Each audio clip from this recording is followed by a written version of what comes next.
Selamat siang semuanya. Perkenalkan, nama saya Catna Maulana Safa dengan NIM 25120210053. Saat ini saya sedang berada di lapangan Puputan Badung, yaitu jantung kota Denpasar, Bali. Tempat ini bukan sekedar lapangan terbuka biasa. Disinilah pada tahun 1906, ribuan rakyat Bali memilih mati daripada tunduk kepada penjajah Belanda dalam sebuah peristiwa heroik yang dikenal sebagai Perang Puputan. Hari ini, lapangan ini hadir kembali bukan sebagai medan perang, melainkan sebagai ruang hidup, ruang publik, dan saksi bisu bagaimana nilai-nilai Pancasila diimplementasikan secara nyata dalam kehidupan sehari-hari. Dalam video ini, saya akan membuktikan bahwa satu lokasi ini saja, yaitu lapangan Puputan Badung, mampu mengimplementasikan kelima sila Pancasila sekaligus. Kita juga akan melihat pergeseran nilai yang terjadi akibat pariwisata dan globalisasi, serta solusi yang bisa kita tawarkan sebagai akademisi. Sila pertama Pancasila yang berbunyi ketuhanan yang Maha Esa. Di kawasan lapangan Puputan ini, setiap pagi Anda bisa menyaksikan ibu-ibu Bali meletakkan canang sari.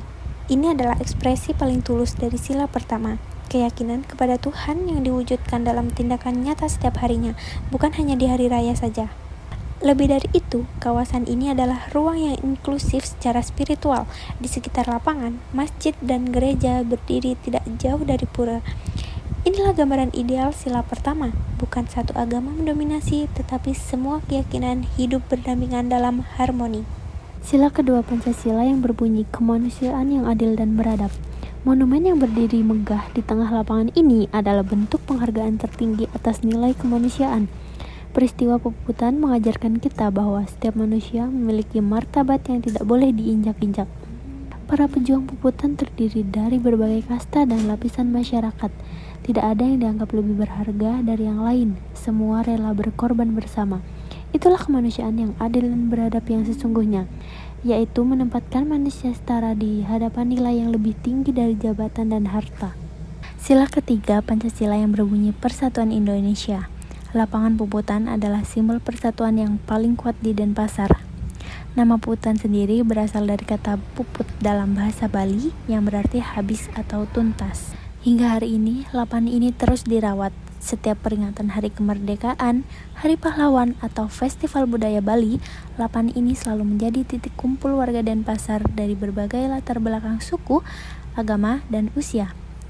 Persatuan bukan slogan di sini, ia adalah kebiasaan hidup. Sila keempat yang berbunyi kerakyatan yang dipimpin oleh hikmat kebijaksanaan dalam permusyawaratan perwakilan. Lapangan Puputan adalah milik rakyat dalam arti yang paling harfiah.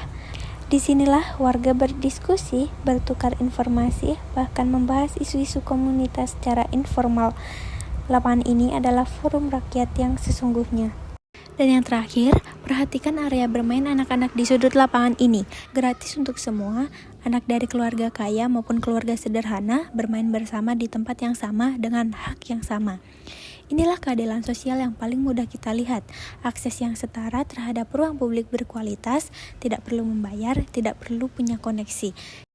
Namun, di balik semua keindahan nilai yang kita temukan tadi, ada pergeseran yang tidak bisa kita abaikan. Dulu, ritual meletakkan canang sari adalah ibadah yang sunyi dan khusyuk.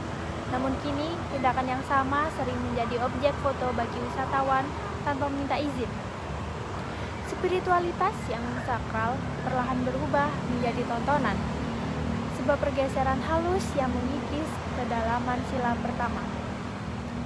Pergeseran selanjutnya yaitu monumen Puputan yang semestinya menjadi ruang refleksi dan penghargaan terhadap pahlawan, kini lebih sering menjadi latar foto selfie wisatawan yang tidak tahu sejarah.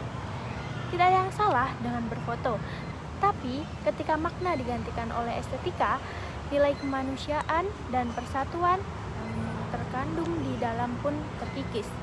Pergeseran selanjutnya yaitu lapangan yang dulu murni menjadi ruang musyawarah, kini semakin sering disewa untuk acara-acara komersial seperti konser berbayar, pameran dagang, bahkan peluncuran produk. Ruang publik milik rakyat perlahan berubah menjadi aset komersial. Pergeseran yang terakhir juga terlihat pada di sekitar lapangan ini. Kita bisa menyaksikan gentrifikasi yang nyata seperti kafe-kafe estetik dengan harga yang tidak terjangkau warga lokal bermunculan. Pedagang kaki lima yang dulu bisa berdagang di sini kini ditertibkan demi keindahan kota. Siapa yang diuntungkan? Siapa juga yang tersingkir? Itulah pertanyaan keadilan sosial yang harus kita jawab. Lalu, apa yang bisa kita lakukan?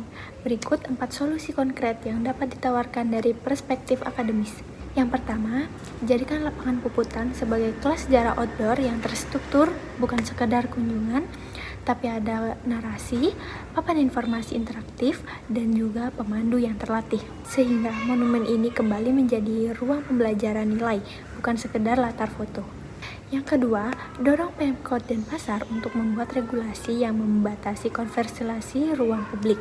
Lapangan milik rakyat harus diutamakan untuk kegiatan warga, bukan disewakan secara komersial tanpa batas. Dan yang ketiga, program orientasi budaya bagi wisatawan sebelum memasuki kawasan bersejarah. Memotret ritual keagamaan tanpa izin harus ada konsekuensinya. Bukan denda, tapi edukasi. Wisatawan yang paham budaya adalah aset, bukan beban. Dan yang terakhir, alih-alih menertibkan pedagang kaki lima di sekitar lapangan, fasilitasi mereka dengan zonasi yang teratur dan bermartabat. Keadilan sosial tidak hanya soal infrastruktur fisik, tapi juga soal upaya yang boleh mengambil manfaat ekonomi dari ruang publik ini.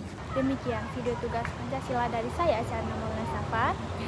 Mari kita jaga Pancasila bukan dengan kata-kata, tapi dengan cara kita hidup setiap harinya. Terima kasih telah menyaksikan.